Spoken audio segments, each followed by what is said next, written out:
Hello everyone, welcome to our second reading for our full moon celebration. Again, the full moon is a wonderful time for releasing any old patterns of behavior or thoughts or beliefs that no longer serve us, and to really move forward. Our second question is a very sensitive question, and it comes from Kathy. And Kathy's question is regarding how to forgive a significant other for wrongs done in the relationship, and how to release and move forward, and to a more healthful place in the relationship, if that is even possible. One thing that I would really quick coach surrounding that, and again, taking always an empowering stance, and how we can shift our own energy around a circumstance and not looking at how someone else can shift to please us. I would really coach you on not including the little tag if that's possible, because it does kind of have an energetic connotation to it that suggests that it might not be. And that is always the case. We may or may not be able to remedy situations in relationships when our trust has been betrayed. But also we need to really take this opportunity to look at how it is that we are treating ourselves, and any areas that we have been out of integrity with our own self in, and that is being reflected in our relationships. I'm a true believer that people can't do anything to us that we are not already doing to ourselves, or that we do not, we wouldn't tolerate doing to ourselves. So if we're abusing ourselves, if we're being critical and judgmental of ourselves, obviously somebody else is going to be able to do that to us. Whereas if we were talking lovingly to ourselves and knew that we deserved positive treatment, that we deserved respect and love, and we wouldn't tolerate anything less than that. If we have a very low threshold for abusive language or abusive situations, somebody would not be able we would not be able to be in our space around that. We would either teach them a new way of treating ourselves, or we would not even have them in our space. We would end the relationship before it even got anywhere. So one thing to really take this opportunity for is to really take an objective look at how you're treating yourself. How are you talking to yourself? How are you creating this situation? And we so easily want to fall into blame and placing the responsibility on somebody else. And it's very easy to do when somebody has quote unquote misbehaved, or has betrayed us, or has created wrongs in a relationship that are, go beyond our cultural notions of being respectful and being a good partner. But again, it is a wonderful opportunity to really take a look at where are you going in your life? What are you creating around you, and how do you want to move forward, and really allowing yourself to kind of build yourself back up and to become more empowered moving forward. And that's really going to be the best way to heal any relationship, is moving forward. Focus on you first. The heart actually pumps once it gets the fresh oxygenated blood from the lungs. It actually, when it pumps all that fresh oxygen blood, it goes back to the heart first, nourishing itself, and then it sends the rest of the blood out into the to the body. So I would advocate following that guidance. Always nourish yourself first, and then nourish others, and really start building up the way that you are thinking about yourself, and that's going to naturally shift your relationships, not only the significant relationship, but in every other relationship. Because as you start having more respect and self-love and compassion and nurturing and nourishing yourself, others are either going to have to fall in line, or because of your new low tolerance for abuse and disregard, you're going to, for lack of a better phrasing, kick them to the curb, because you don't need that kind of treatment in your life anymore, and you know that you deserve to be respected. So One way I would really encourage you to start looking at how it is that you are feeling about yourself, and focus on you. Take a little step back, take a breather. A lot of emotions are swirling around. There's a lot of turmoil going on, and it's easy to get caught up in that. It's easy to start thinking of this person as your source, and not only your source of pleasure, but your source of pain, your source of emotional upheaval, and really taking a step back and taking a breather and allowing yourself to really look at yourself, to heal yourself, and then move forward in terms of healing the relationship, and seeing what is there to be healed, and how it is from this new perspective of health and well-being.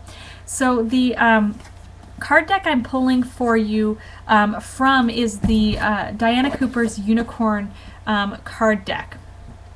I'm always showing it off center. I apologize, people. My webcam is backwards. And the nice. The cards I got are very telling. So the first card, which is in the past, is the Wishes card, and the message is very poignant. It says, "Be careful what you wish for, as one wish will be granted." And to me, the message in this is that, how did you seed into this? How did you, it takes two to create a relationship. It takes two to create a positive experience. It takes two to create a negative experience.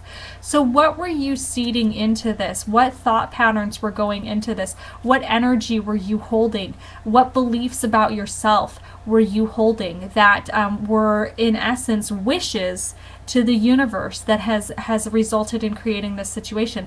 And I know this isn't going to be what you want to hear, and other people experiencing similar betrayals in relationships, they don't want to hear this, but you do have to own your responsibility for the situation. You do have to take control and own the energy that you have put into creating this experience, because I'm a true believer that we create all our experiences, and everything is just reflecting back to us how we feel about ourselves.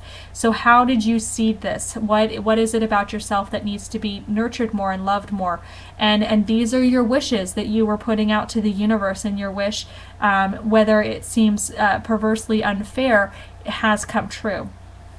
So in some way this is reflecting something back to you that really needs to be assisted with.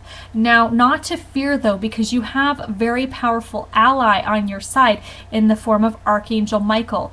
Now, Archangel Michael is a wonderful, wonderful healer and protector, and he will lend you his courage to look at what needs to be looked at and correct what needs to be corrected. He's also fantastic in clearing any negative energy from your space and protecting you. So always call on him as you're walking through this process of self-evaluation and self-reflection, and really allow him to give you the courage and the strength and the space, the safe, sacred space of looking at what it is that you're creating, of really taking a hard look at yourself and making sure that you are in integrity in all areas of your life, and just call on him at all times. He's also a wonderful comforter, and he's here to help you. So even though you have a big task ahead of you of really taking inventory and taking responsibility for your part of the co-creation, you have a very powerful ally in Archangel Michael, as well as all the other angels and ascended masters are here to assist you. And no, don't take on any guilt or shame or anger or blame on yourself. This is just a learning experience. This is just something here that's going to help you learn how to love yourself even more, and then be even a more loving partner in the future, and to help you expand that love out into the world. And it's, that's really the name of the game here in this lifetime. It's about creating more love for ourselves and learning how to love ourselves even more. So I know it may be difficult at this time, but eventually getting to the point where you can extend gratitude for this individual and this circumstance for bringing you to the point where, you had to expand into more self-love. You had to really take an honest inventory of what it is that you're creating in your life. and starting to spread that gratitude. I know there's been some romantic relationships in the past where I never thought I would get to the point of actually extending gratitude to them, but each and every day now I send gratitude to my past romantic relationships for enabling me to get where I'm at today. Through my journey of self-healing, in terms of getting over those romantic relationships, I became the person I am today, and I love myself even more than I ever thought possible. So it is a beautiful gift, and always trying to turn to that silver lining. I know it sounds cliche, but it really is beneficial for the name of the game. And that's learning to love ourselves more in this lifetime. So our final card and moving into the future really reflects what I was just saying in terms of the name of the game. And it's the wisdom card. And the message is act with wisdom and people will respect you. And to me, that is really using this opportunity to connect with your divinity, to connect with all the assistance that is here for you, and to act with that wisdom and act with that integrity, ensuring that you are in communication with your higher self at all times. And with that strong bond and that strong connection to divinity, then you will be in more alignment and more integrity with your own self. And that's going to be naturally reflected into the people that you attract into your life and into the way you make decisions and move about your day. And it's just going to really transform and shift the way that you're experiencing life at this point.